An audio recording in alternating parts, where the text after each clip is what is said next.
Ótima tarde de quarta-feira para você, no ar o Boletim Legislativo, hoje dia 12 de fevereiro de 2025. A partir de agora, seguimos juntos com informação e prestação de serviço. Disseminação de notícias falsas, pesquisa mostra que brasileiros têm dificuldade de identificar fake news publicadas nas redes sociais. O Brasil é o quinto país do mundo que mais produz resíduos eletrônicos. São José dos Campos oferece serviço de coleta para evitar o descarte irregular. Os detalhes a gente mostra daqui a pouco. Você que acompanha a nossa programação sabe que toda terça-feira tem sessão aqui na Câmara. E para quem não pôde acompanhar ao vivo ou pela TV ou ainda pelo YouTube, a gente preparou um balanço do trabalho realizado em plenário. A terceira sessão ordinária do ano contou com vários documentos para apreciação dos vereadores. Eram indicações e requerimentos com pedidos diversos, como podas de árvores, troca de lâmpadas, tapa-buraco e ronda policial em alguns bairros. Alguns requerimentos também solicitavam informações à Prefeitura sobre serviços nas áreas da saúde, educação, assistência social, além de cobrança por mais agilidade na marcação de consultas médicas. Ainda durante a sessão, os vereadores votaram e aprovaram a composição de 4 novas frentes parlamentares. Para a Frente de Combate à Pedofilia, Erotização Infantil e Violência Doméstica, os nomes indicados foram Sena, Lino Bispo, Roberto Chagas, Juliana Fraga, Cláudio Apolinário, Carlos Abranches e Renato Santiago.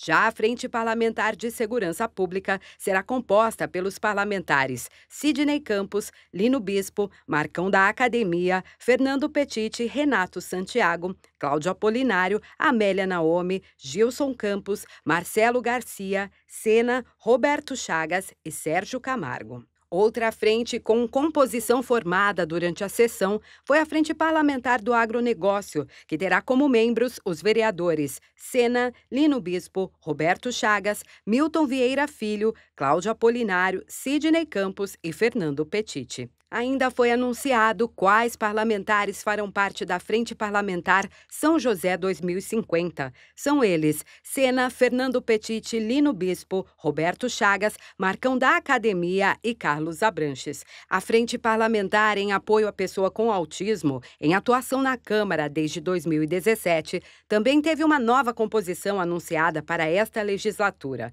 Participarão do grupo os vereadores Marcão da Academia, Sena, Gilson Campos, Sérgio Camargo, Amélia Naomi, Juliana Fraga, Sidney Campos, Renato Santiago, Cláudio Apolinário, Carlos Abranches, Fabião Zagueiro, Lino Bispo, Fernando Petit, Roberto Chagas e Milton Vieira Filho. Já no período do pinga-fogo, o momento em que os vereadores vão à tribuna para abordar assuntos políticos e de interesse público, os principais temas abordados foram mobilidade, saúde e fiscalização. O primeiro orador, o vereador Lino Bispo, fez críticas ao transporte público de São José. Em diversos vídeos, ele acompanhou o dia a dia da população que depende do serviço. Entre as reclamações estão frota reduzida e superlotação. Para o parlamentar, o transporte público que ficou mais caro na cidade precisa de investimentos. Ainda no tema da mobilidade, o vereador Tomás Henrique informou que, com o apoio dos parlamentares do Partido Liberal, protocolou na Justiça um pedido para barrar o aumento da passagem de ônibus na cidade. Tomás defendeu que o aumento não reflete a qualidade do serviço. O reajuste na tarifa do transporte público também foi o assunto levantado pela vereadora Amélia Naomi. Assim como os outros parlamentares, Amélia criticou o aumento e alegou que São José dos Campos tem uma das passagens mais caras do país. A parlamentar também foi contra o valor de repasse da prefeitura para as empresas que realizam o serviço e alegou que os ônibus estariam sucateados. Sérgio Camargo foi outro parlamentar que destacou o aumento da passagem de ônibus em São José. Assim como o vereador Tomás, ele comentou sobre a liminar da Justiça para tentar frear o reajuste. Sérgio Camargo ainda lamentou alguns requerimentos rejeitados que pediam informações à prefeitura sobre diversos temas e denunciou uma obra que estaria abandonada na cidade. Fernando Petit também fez uso da tribuna. Ele cobrou providências para uma paciente que depende de atendimento especializado na área da saúde. Segundo o parlamentar, um ofício reforçando o pedido foi apresentado na sessão. Ainda no tema da saúde, o vereador Roberto Chagas solicitou ampliação dos atendimentos de urgência e emergência realizados pelo CAPS, o Centro de Atenção Psicossocial de São José. O parlamentar ainda informou que protocolou um projeto de lei que prevê expandir o serviço para todas as regiões da cidade. Já o vereador Sena comentou sobre a segurança pública em São José. O parlamentar apresentou diversas iniciativas que podem auxiliar no combate à criminalidade, a exemplo de cães policiais e reforços no armamento. Sena também defendeu a união das forças de segurança para a construção de políticas públicas na área. Renato Santiago aproveitou o período do pinga-fogo para debater sobre a relação entre os parlamentares da oposição e da situação nesta nova legislatura. O vereador pediu cautela de todos os vereadores para que os interesses partidários não se coloquem à frente dos interesses da população. As sessões de Câmara são realizadas todas as terças e quintas, com transmissão ao vivo a partir das 16h. Você pode acompanhar os trabalhos em plenário na íntegra no nosso canal do YouTube. A disseminação de notícias falsas é um problema que tem preocupado o mundo, principalmente porque parte significativa da população não sabe identificar as chamadas fake news. Pesquisa realizada pela Organização para a Cooperação e Desenvolvimento Econômico investigou como as pessoas recebem as notícias falsas em 21 países. E olha, o Brasil apresentou o pior desempenho, com 46% de erros. O dado revela, claro, a urgência de medidas que ensinem a população a identificar as notícias falsas. Por onde você costuma se informar? Na era digital, a notícia chega rápido, na palma da mão. E é pelo celular e nas redes sociais que a maioria das pessoas tem buscado por informação. Mas eu vejo mais no Instagram. Eu vejo no TikTok assim, e se estiver interessante eu continuo vendo. Às vezes nas redes sociais que eu tenho dúvida, eu vou lá no Google, dou uma pesquisada, ver se é realmente aquilo. Mas essa facilidade também traz um problema: a disseminação de notícias falsas. E uma pesquisa internacional da Organização para a Cooperação e Desenvolvimento Econômico mostrou que boa parte da população ainda tem dificuldade de identificar as chamadas fake news. O estudo, realizado em 21 países, apresentou a um determinado grupo de pessoas 100 notícias, algumas falsas, outras verdadeiras. O objetivo era determinar qual informação era correta e qual era mentirosa. A média de acerto foi de 60%. Eles fizeram um certo joguinho, né, para as pessoas tentarem resolver quando que é falso, quando não é falso, e com isso tornar um pouquinho mais interessante o processo de entrevista, um pouquinho mais honesto também, assim, essa reação das pessoas. E conseguiram mostrar diferenças significativas entre os países. Mas será que os joseenses já caíram em fake news? Ou sabem identificar quando uma notícia é falsa? Eu nunca caí, não, né? Porque a gente não tem muita utilidade, a gente não usa muito o celular. Já caí várias vezes, né? Ainda mais no WhatsApp, aí tá cheio de fake news. Um dos motivos para as pessoas não conseguirem detectar a veracidade das informações é a confiança nas redes sociais. O estudo aponta uma relação entre acreditar nas mídias sociais e não saber discernir notícias falsas de verdadeiras. Na média, aqueles que mais acreditavam no conteúdo das redes tiveram os piores desempenhos em identificar fake news, acertando 54% das vezes. Já quando as pessoas acreditam pouco ou nada, esse número sobe para 62%. Quando a gente está lá nas mídias sociais, a gente recebe notícia de várias fontes diferentes. E, na verdade, nem todas são fontes de informação. E aí, são pessoas comuns falando sobre determinados assuntos, né? Então, dessa forma, a propagação de fake news aumenta. E aí, o outro hábito é só consumir a manchete. E, normalmente, a gente tem várias manchetes que a gente chama de caça-cliques. O pesquisador da USP aponta ainda que, em comparação aos outros países, o cenário do Brasil é preocupante. Nosso país teve a maior taxa de consumo de informações a partir das mídias sociais. A pesquisa também revelou que os brasileiros são os que mais consomem e os que mais confiam nas informações das redes. Eu acho que outros países têm uma tradição de jornais e notícias diferente, né? O Brasil se destaca, né, pela quantidade de pessoas que obtêm informação só via internet e como no mundo inteiro as pessoas que obtêm informação só pela internet acabam tendo dificuldade de detectar o que é verdadeiro e falso, o Brasil acaba se mostrando um pouco vulnerável, né, a notícias falsas. E fake news é sinônimo de desinformação. Por isso, para não cair e reproduzir notícias falsas, o ideal é sempre checar a fonte do conteúdo. A partir do momento em que a gente consegue ser ativo, a gente vai buscar informações, a gente primeiro rompe com essa bolha do algoritmo que entrega somente uma temática para a gente, e a gente vai buscar outros tipos de assunto e fontes de informação em veículos confiáveis. Por quê? Porque a partir do momento que você vai num canal de notícia, lá vai ter jornalista, vai ter editor, vai ter gente checando, vai ter fonte de informação, vai ter pesquisa. E desinformação só se combate com informação.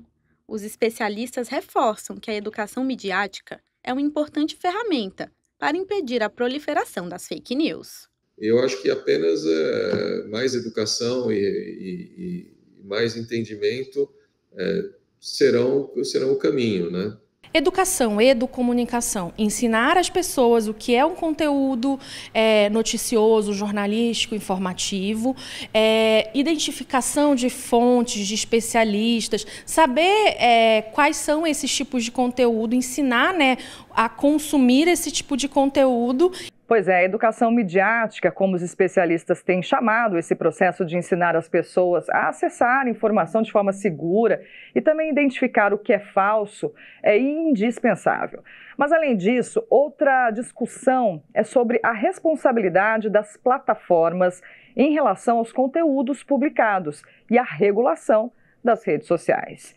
Esse é o tema de hoje do Boletim Entrevista.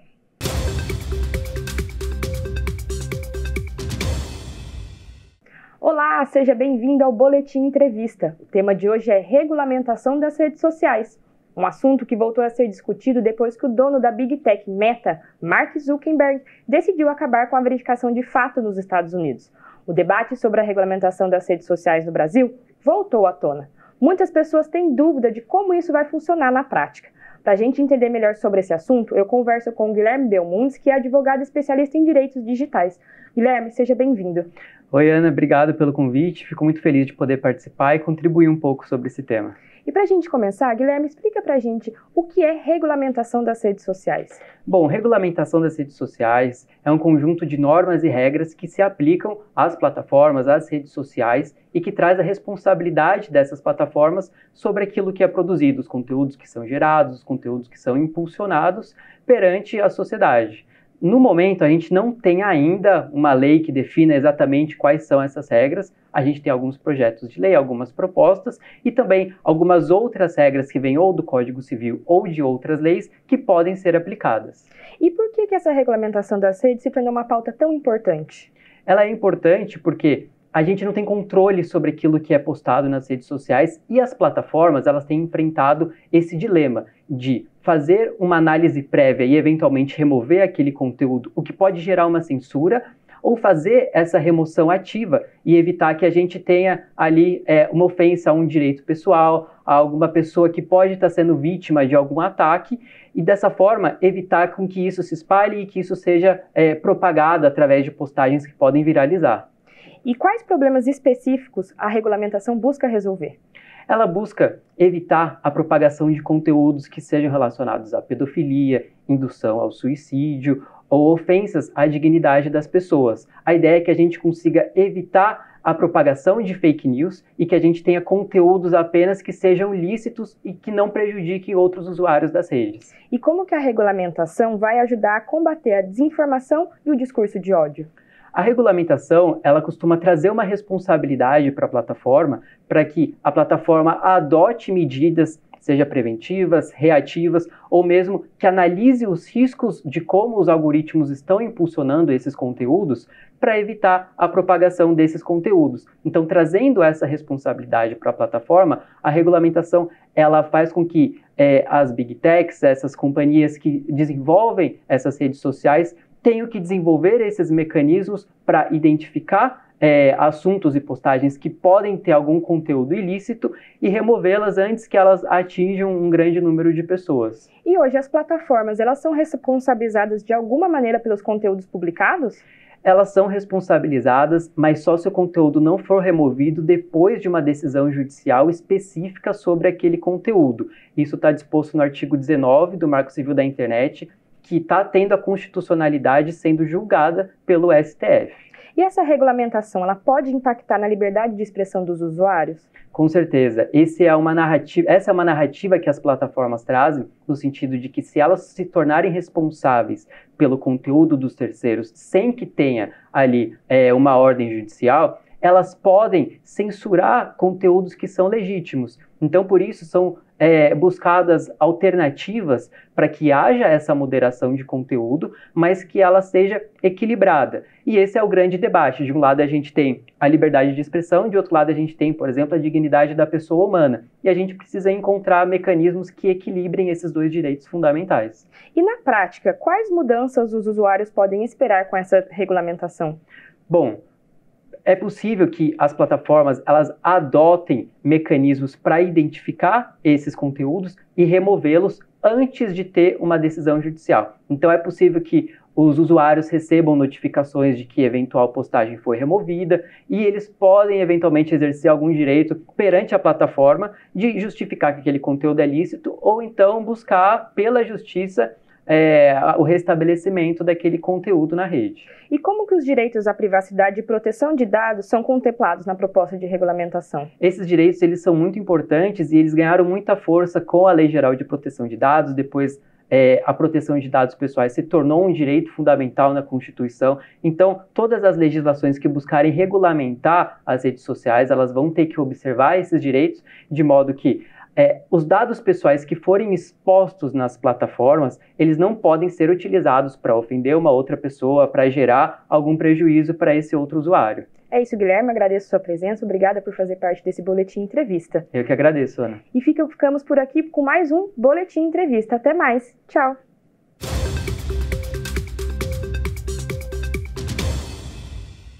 Vamos falar de empreendedorismo? Toda quarta-feira, especialistas do Sebrae trazem orientações que ajudam a ter sucesso na empresa. E a dica de hoje vai para quem pretende começar um negócio do zero.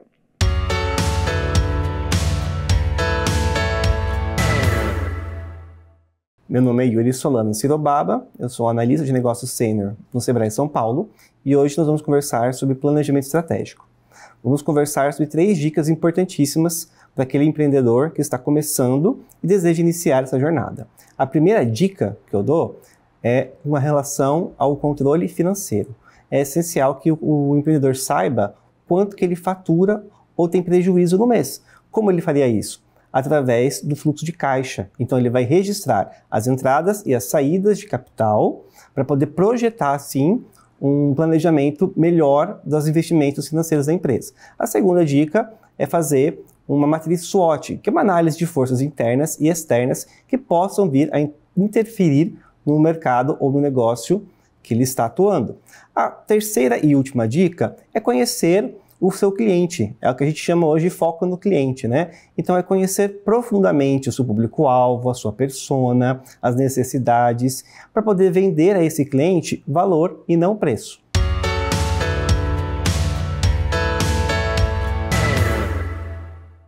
Eletrodomésticos e equipamentos eletrônicos, quando descartados de forma irregular, podem provocar sérios danos ao meio ambiente. E o Brasil é o 5º país do mundo que mais produz resíduos eletrônicos. São quase 2,5 milhões de toneladas por ano. Aqui em São José, a Prefeitura oferece um serviço de coleta para garantir que o material siga para um local seguro. Eles estão por todos os cantos. Ficamos com um especificamente, o celular, quase que o tempo todo nas mãos.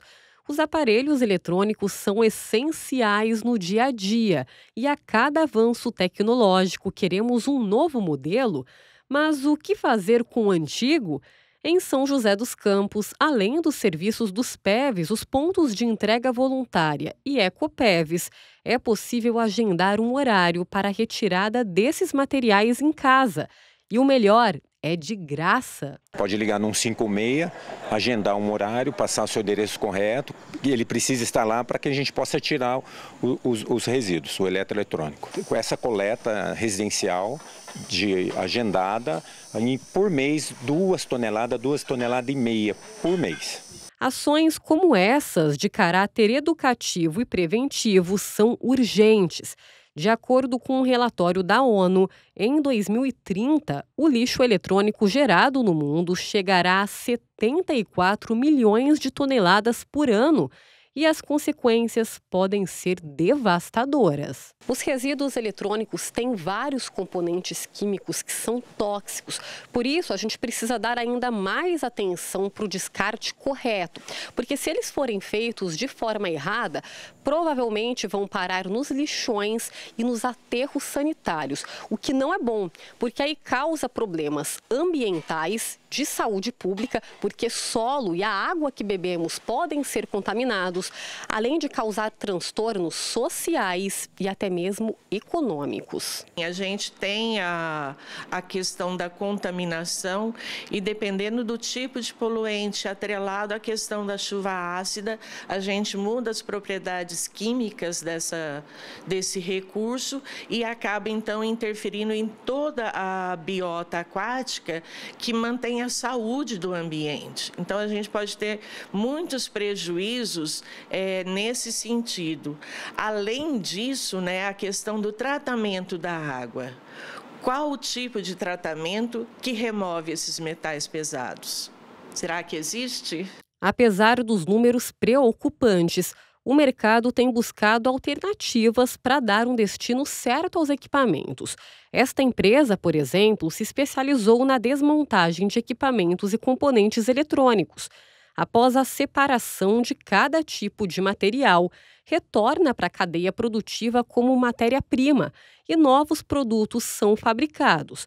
É a chamada economia circular. Os fabricantes são grandes clientes nossos e trazem muito material. Uma outra entrada muito grande também é o que a gente chama de logística reversa, que aí é a coleta de eletrônicos da população.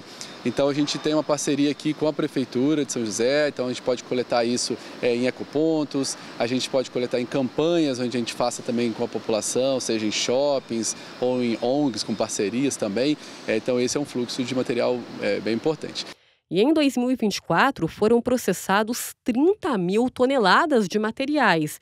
E para este ano, a meta é chegar a 80 mil. Os materiais que compõem os eletrônicos são muito recuperáveis, Então o percentual de reaproveitamento na reciclagem é altíssimo. A gente consegue chegar a 97% de reciclagem desses materiais presentes. Então é uma fração muito pequena que hoje a gente acaba enviando para coprocessamento, para recuperação energética, porque ele não tem uma solução de reciclagem ainda, mas nada vai para aterro. A gente segue a política de aterro zero na empresa. O trabalho da iniciativa privada de reciclar os materiais é uma alternativa na busca pela sustentabilidade, mas especialistas não têm dúvidas da necessidade de políticas públicas de educação ambiental que garantam que os materiais sejam descartados de maneira correta. Importante para a cidade, porque infelizmente parte da população faz o descarte irregular e isso prejudica muito a cidade. A solicitação do serviço de retirada em domicílio acontece de segunda a sexta-feira, das 7 da manhã